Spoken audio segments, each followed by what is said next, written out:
Hey guys, and welcome back for another One Candle Paranormal Case File. Here with your host, Vic Whateley. And Marcus D. And come along with us as from hell's heart I stab at thee as we talk about the UB-85 monster. In the final days of World War I, on April 30th, 1918, the British patrol ship Coreopsis was sailing from Belfast Lang in Ireland and came upon something very strange. It was the U-boat UB-85 floating disabled on the surface of the water in the middle of the day.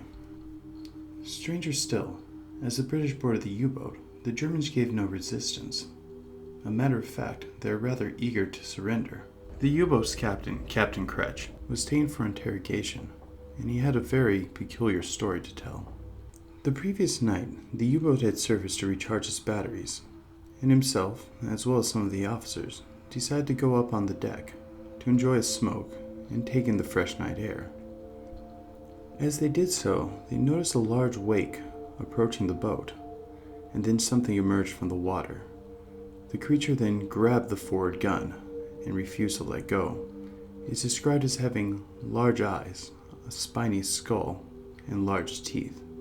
The officers began to discharge their firearm, but whatever it was tenacious.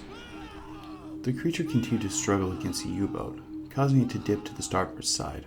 The captain began to become concerned that the ship may sink because the top hatch was still open, and if it dipped below the waterline, would cause the ship to flood. He ordered his men to continue the barrage, and eventually the creature did let go, but not without dealing crippling damage to the U-boat. The captain went on to note that the plating on the forward hull was now damaged, preventing the ship from being able to submerge, and that's why the Coreopsis was able to overtake it. The British then scuttled the U-boat, which was common practice at the time, to ensure that the weapon could not fall back into enemy hands, but unfortunately, destroying the evidence of the encounter. Okay guys, this is some straight up Moby Dick paranormal stuff we're talking about today. We're looking at a sea monster that attacked a U-boat.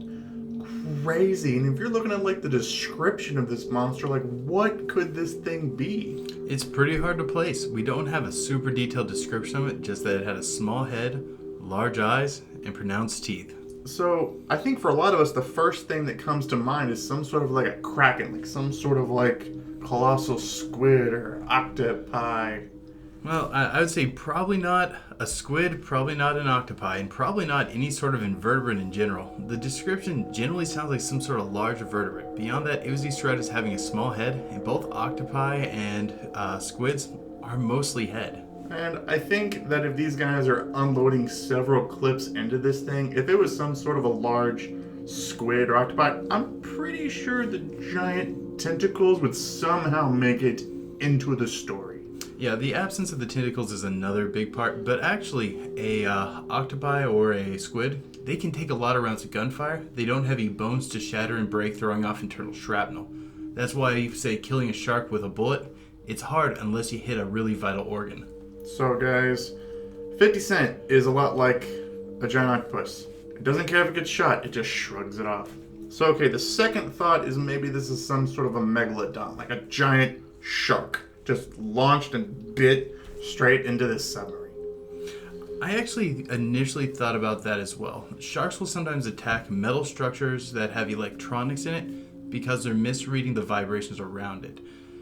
But as much as I like the shark idea, well, it doesn't really fit the description. The description says it has a small head and large eyes. Well, a shark has a large head and small eyes. As much as I'd love for it to be a megalodon attack, it just doesn't really fit.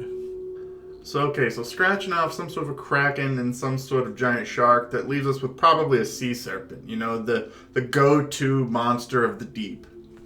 Well, biologically, there's not a lot I can describe on sea serpent, but from the lore side, well, history's filled with those sort of references to running into these sort of creatures. Many of them are described as having spiny heads, many of them are depicted as having large teeth. Well, biologically, I don't even know where to classify a sea serpent, but at the same time, lore-wise, it's kind of a fit. But if this is a biological creature that we recognize, my best guess is maybe a mosasaur. They were extremely aggressive, had pronounced teeth. Some of them did have things that could be read as spines, but Once again, it's hard to say with the lack of description we have. Well, the lack of description might actually make it more likely to be a serpent, because a sea serpent's probably just, if it just latches on with its head, that's all you're going to see. You're just going to see the head part and nothing really else, which is all going to be under the water. And if it's just trying to rip something off of the ship, you're not going to see anything else. And that might make sense, but there's not a lot to really say on it because we don't have a whole lot of sea serpent lore. Although, speaking of that, in the sort of drawings that you see on the sides of maps, particularly nautical maps to show unexplored areas that here be monsters, there is commonly drawn what looks to be a large fish with a spiny head erupting out of the water, and that depiction has large teeth. Now, the mysteries don't end just with the sea serpent, though. Let's bring up a picture of Captain Krech for everyone to look at. So this is a picture of Captain Krech, right? No, this is not Captain Krech. But it says right there, Captain Krech. This is Captain Krech. I get it. Oh my god, guys. When we were researching the story of this, everybody and their mother uses this photo of Captain Krech. And actually, this is Captain Krech from World War II. We're talking about a guy who's also Captain Krech from World War One. Very two different people, and I guess it's a popular name for submarine captains to be called Captain Günther Krech. And this is the guy that I feel most bad for, the Günther Krech from World War II, because everybody describes him as being this ace U-boat captain who sunk over 18 ships, and he's this heavily decorated military officer who had this pretty long distinguished career as a U-boat captain. And all of that is true.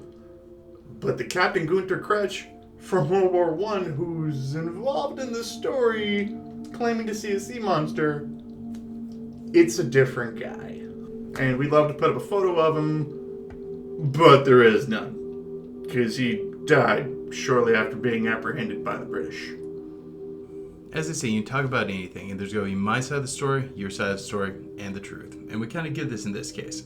There's a few different perspectives on the story, and a lot of them don't agree. That's true. I mean, you can actually go to a website called uboat.net, and it actually categorizes the history of all the U-boats from World War I and World War II. And they side with the story of the British, saying that there was a malfunction on the boat, causing they couldn't submerge, and that's why they had to surrender. So we have this conflicting story, and I guess it's going to be really hard for us to be able to say which one really happened, because the British sunk the biggest piece of the evidence. And it's been sort of lost. Maybe until now.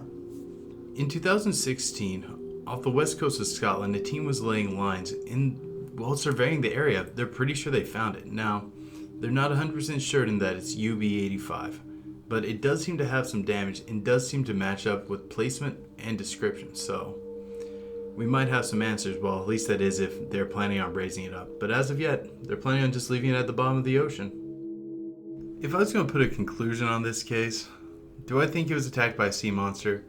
No, probably not. Likely this is a person who's trying to escape an extent of blame. But we all wanted to believe the story, and I think that's because there's some truth to the theme of it. Our history is full of accounts of sea monsters, and this isn't even the only account of a monster attacking a boat during the World Wars. It's just the most famous one. I think some of those are likely true. The ocean is filled with all these bizarre myths of giant creatures. Our history is full of them too. I think some of these are real. Unfortunately, I don't think this one is. And I agree with Vic. I don't think that we're dealing with a sea monster attack story in this. Vic sort of asked what would make a person possibly state that they were attacked by a sea monster. What kind of blame were they escaping from? Well, if you dig a little deeper into the story, there's claims that one of Captain Krech's subordinates, Julius Gottschemmer, I think I said that right, in his report allegedly to the British, he stated that Captain Krech demanded that a space heater was installed into the senior officers' quarters.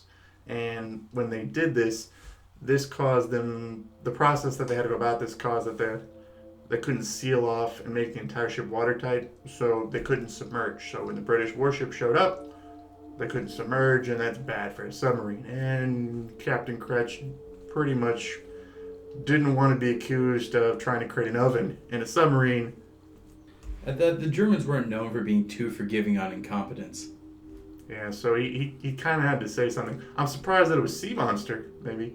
But then again, you don't know, because the evidence of the situation is at the bottom of the ocean. And if there really was a sea monster attack, the British really can't put that on the official report. We'll leave that for you guys to decide in the comments below.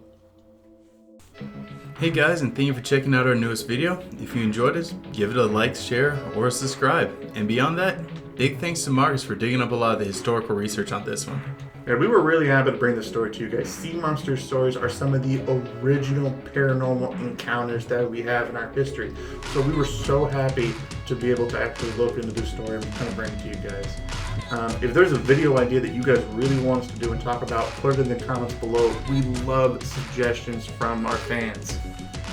But most of all, keep believing. Because we'll keep listening.